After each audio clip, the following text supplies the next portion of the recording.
अपने channel tax love वाली पे। तो दोस्तों आज के वीडियो में हम डिटेल में डिस्कस करने वाले हैं कि आपको ITR 2 फाइल कैसे करनी है। तो ITR 2 किस किस को फाइल करनी होती है, किसी की अगर सैलरी की इनकम है, साथ में शेयर मार्केट की भी इनकम है, या तो चाहे आपको शॉर्ट टर्म कैपिटल गेन है, लॉन्ग टर्म कैपिटल गेन है, तो आपको ITR 2 फाइल करनी है। या अगर आपकी कोई हाउस प्रॉपर्टी की भी साथ में इनकम है तो भी आप ITR 2 की तरफ जा सकते हैं। तो आज के वीडियो में हम डिटेल में जानेंगे कि आपको ITR 2 कैसे फाइल करनी है। तो चलिए वीडियो को शुरू करते हैं। तो दोस्तों ITR 2 फाइल करने के लिए ना आपको इनकम टैक्स पे लॉग इन कर लेना है, फिर ई फाइल में जाना है, इनकम टैक्स रिटर्न में फाइल इनकम टैक्स रिटर्न पे जाना है। असेसमेंट ईयर यहाँ से चूज करेंगे, आप ऑनलाइन मोड सेलेक्ट करेंगे, उसके बाद कंटिन्यू पे क्लिक करेंगे। आपको क्या करना है, यहाँ से फ्रेश स्टार्ट फाइलिंग करना है, इंडिविजुअल पे क्लिक करना है, कंटिन्यू पे क्लिक करना है। अब यहाँ से आपको ITR फॉर्म चूज कर लेना। ITR 2 फॉर्म हमारे पे एप्लीकेबल है क्योंकि हम फाइल ही वही करना सीख रहे हैं तो वही करेंगे।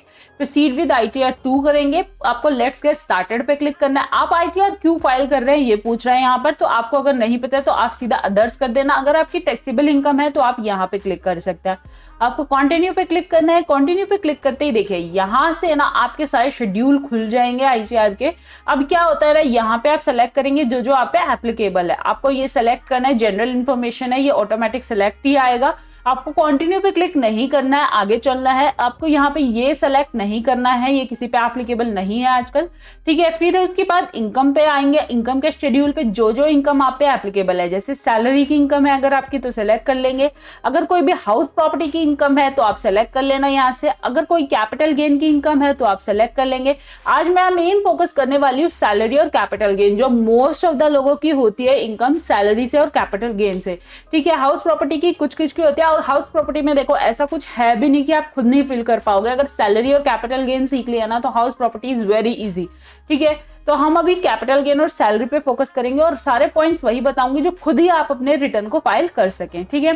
ITR 112 ये सेक्शन 11 शेड्यूल अपना 112 लॉन्ग टर्म हो गया, शॉर्ट टर्म कैपिटल गेन के लिए हो गया। तो देखो short term long term capital gain हमने सेलेक्ट कर लिया। उसके बाद आपको नीचे आ जाना है। अगर आप कोई भी क्रिप्टो में डील करते हैं तो आप इसको सेलेक्ट कर लेना।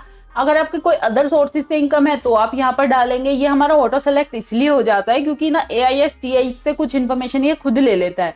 तो AISTS में अगर आपकी इनकम कोई हो रही होगी, इंटरेस्ट आ रहा होगा, डिविडेंड वगैरह आ रहा होगा, तो ये खुद कैप्चर कर लेगा, ठीक है।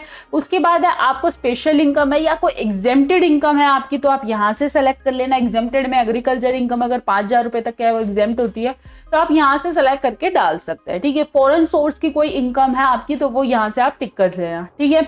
उसके बाद आपको क्या करना है, डिडक्शंस पे आ जाना है। डिडक्शन में आपके अगर यहाँ पर ऑटो सेलेक्ट आएगा, आपको इसमें कुछ भी नहीं करना है, ठीक है। उसके बाद है टैक्स। टैक्स पे आ जाएंगे। हमारा टैक्स में आपको कुछ नहीं करना है, कहीं पे भी सेलेक्ट डिसेलेक्ट नहीं करना है, ठीक है।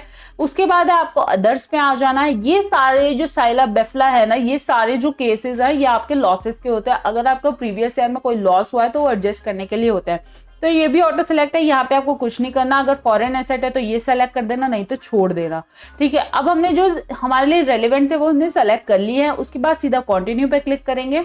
कंटिन्यू पे क्लिक करने के बाद तो यहाँ पे आपको स्किप द क्वेश्चंस करना है और आपको यहाँ पे इंफॉर्मेशन आपकी स्टार्ट हो जाएगी। तो देखो सबसे पहले जनरल इन्फॉर्मेशन। तो देखो पर्सनल इन्फॉर्मेशन कॉन्टैक्ट आप अपने देख लेना, मैं यहाँ पे नहीं चेक कर रही हूँ, ठीक है। फिर आपका फाइलिंग स्टेटस। फाइलिंग स्टेटस में सबसे पहले क्या है, आपके सेक्शन 139(1) के अंदर ही हम कर रहे हैं क्योंकि ओरिजिनल रिटर्न का ही सेक्शन होता है।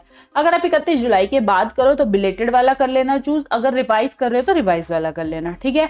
उसके बाद है आपका यहाँ पर ये सबसे मेन पार्ट है इस ITR में कि आप कौन से आप न्यू टैक्स रेजिम में फाइल करना चाहते हो, ओल्ड में करना चाहते हो। अब अगर आपको न्यू में करनी है तो इसे नो ही रहने देना, अगर ओल्ड में करनी है तो यस कर देना। क्योंकि देखो अभी मैं आपको न्यू में बता रही हूँ, ओल्ड में अगर आपको जानना है कि ITR 2 कैसे फाइल करें तो आप नीचे कमेंट कर देना कि ओल्ड में आप वीडियो बना दो, तो मैं ऑब्वियसली उसके लिए भी वीडियो आपके लिए लेके आऊंगी कि आप अपनी ITR 2 को कैसे फाइल कर सकते हैं ओल्ड टैक्स रेजिम में, ठीक है।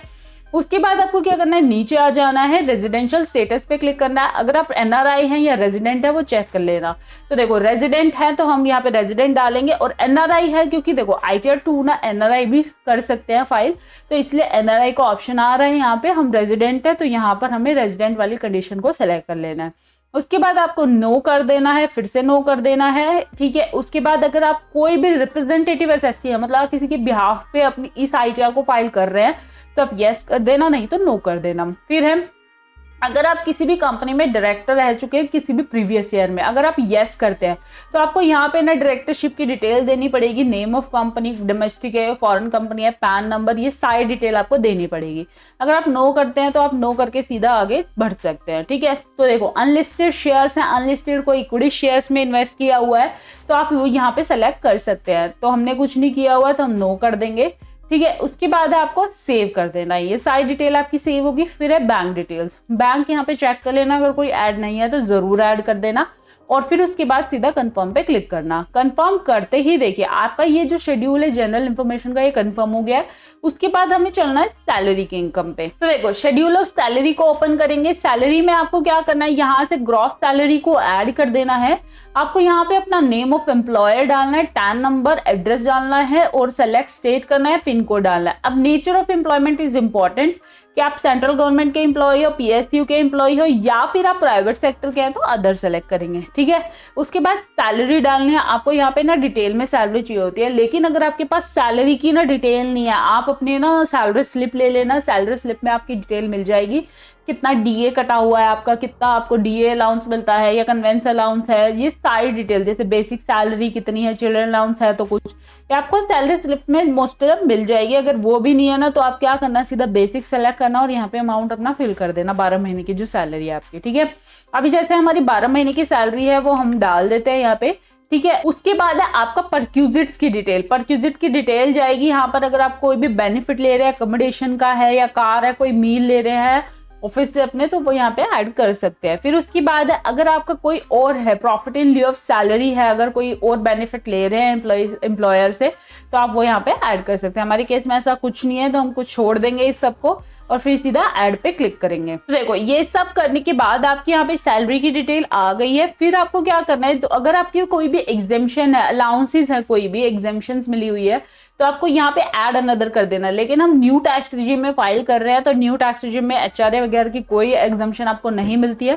इनमें से अगर कोई है एप्लीकेबल तो आप देख लेना, ये लीव एनकैशमेंट वगैरह की अगर कोई एग्जम्पशन आपको मिली है तो वो आप यहाँ पे ऐड कर सकते हैं, ठीक है। हमारे केस में ऐसा कुछ नहीं है, हम इसे कैंसिल करते हैं। फिर उसके बाद आगे बढ़ते हैं। आगे बढ़ने के बाद देखिए यहाँ पर एक डिडक्शन मिलती है 50,000 रुपए की, वो सब लोगों को मिलती है।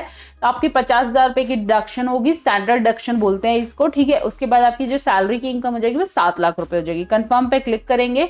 कंफर्म करने के बाद आपकी जो सैलरी है वो भी आपकी कंफर्म हो गई है। फिर हम चलते हैं सीधा कैपिटल गेन पे। मेन हेड है ये जो जिसकी वजह से लोग ITR 2 सेलेक्ट करते हैं, अदरवाइज ITR 1 भी फाइल कर सकते हैं सैलरी के लिए, ठीक है। अब अपना है शेड्यूल ऑफ कैपिटल गेन। अब यहाँ पर देखिए ये इंपॉर्टेंट है, ये पूछ रहा है कि आप क्यों फाइल कर रहे हो, किस चीज से आपकी कैपिटल गेन की इनकम है। कोई प्रॉपर्टी बेची है या लैंड बेची है या फिर इक्विटी शेयर्स बेचे हैं या फिर आपको कोई भी इक्विटी ओरिएंटेड यूनिट्स, आपको कौन सा ये होता है। देखो ये हमारा शॉर्ट टर्म के लिए, ये लॉन्ग टर्म कैपिटल गेन के लिए है, ठीक है। आपका कोई बॉन्ड्स, डिबेंचर्स वगैरह है, कोई और अदर एसेट बेची है तो आप इसमें से देख लेना जो आपके ऊपर एप्लीकेबल है, ठीक है। ज्यादातर केसेस में शेयर्स का होता है तो हमने ये दोनों सेलेक्ट कर लिए। कंटिन्यू पे क्लिक करेंगे, आपको ये दिख जाएगा। देखो अब आप बोलोगे कि आपने STCG और LTCG मतलब कि शॉर्ट टर्म और लॉन्ग टर्म दोनों क्यों किए, तो अगर आप जो अपनी डीमेट अकाउंट है ना, जहां पे भी होगा ब्रोकर के पास आपका, वो आप अपनी उसकी स्टेटमेंट निकालना, आपको दिखेगा कि आपका शॉर्ट टर्म कैपिटल गेन है, लॉन्ग टर्म, उस हिसाब से आप यहाँ पे फिगर डाल देना, ठीक है। उसके बाद है आपको यहाँ पे हमारा शॉर्ट टर्म कैपिटल गेन हम डाल देते हैं।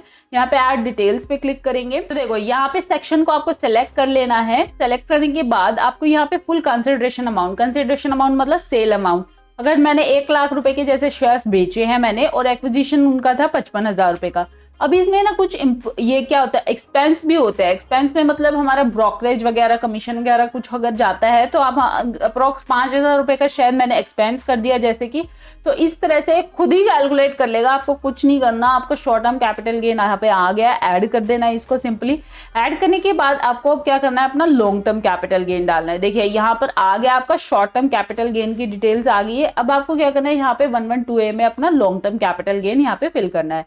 तो हम इस पे क्लिक करते हैं, लॉन्ग टर्म कैपिटल गेन के लिए क्लिक करते हैं, ठीक है। फिर उसके बाद आपको ऐड डिटेल पे करना है। अब यहाँ पर ना क्या होता है, 2 ऑप्शंस आते हैं आपकी। सबसे पहले अगर आपकी बहुत सारे शेयर्स परचेज सेल है तो आप यहाँ पे CSV फाइल को डाउनलोड कर लेना, डिटेल फिल करना और अपलोड कर देना, ठीक है। अगर आपकी थोड़ी बहुत डिटेल है तो आप इसको ऐसे भी फिल कर सकते हैं।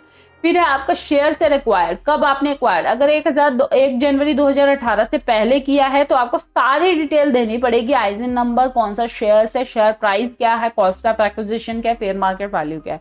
अगर आपकी बाद की है, आफ्टर 31 जुलाई है, 31 जनवरी है, तो आपको यहाँ पे सीधा consideration amount, acquisition amount, expense देना है। तो हमारी 2018 के बाद की ही है, हमने 1 लाख रुपए के शेयर्स खरीदे थे और हमारा जो इस केस में है 2 लाख रुपए के हमने शेयर्स बेचे हैं, ठीक है। उसमें एक्सपेंस हमारा आया है 7,000 रुपए का, ठीक है। तो इस तरह से आप अपनी डिटेल्स को यहाँ पे फिल कर सकते हैं। आपकी जो डीमैट अकाउंट की स्टेटमेंट है उसमें सब कुछ दिया होगा, ऐड कर देंगे यहाँ पर। ऐड करने के बाद कंफर्म पे क्लिक करेंगे। इसके बाद आपको ना सबसे नीचे जहां पर आपने डिटेल फिल की है ना, उसमें सबसे लास्ट में आ जाना information about receipt of capital gain. अब यहाँ पर क्या करना होता है, यहाँ पर आपको क्वार्टर वाइज डिटेल डालनी होती है। अगर आपको कुछ भी नहीं पता ना कि हमारा कब आया, कौन सा अमाउंट कितने, तब कब आया, कौन सा क्वार्टर में आया, तो आप क्या करना, जून वाले में सारा कुछ डाल देना, ठीक है। यहाँ पर हम ऐसे ही करते हैं कि अभी हमें आइडिया नहीं है कि कौन सा कब आया है, तो हम जून में डाल के को खत्म करते हैं।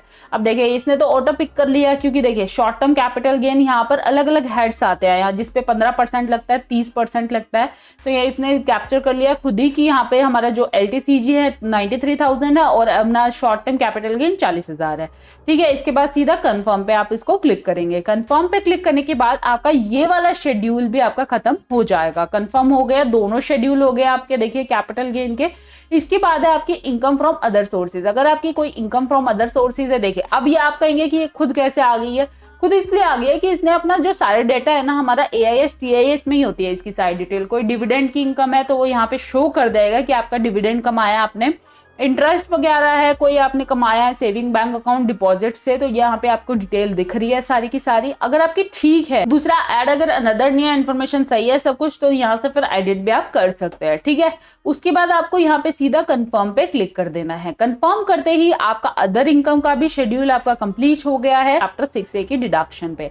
अब जैसा कि मैंने आपको बताया कि न्यू टैक्स रिजीम में कोई डिडक्शन हमें नहीं मिलती है, हमें सिर्फ ओल्ड टैक्स रिजीम में मिलती है डिडक्शंस।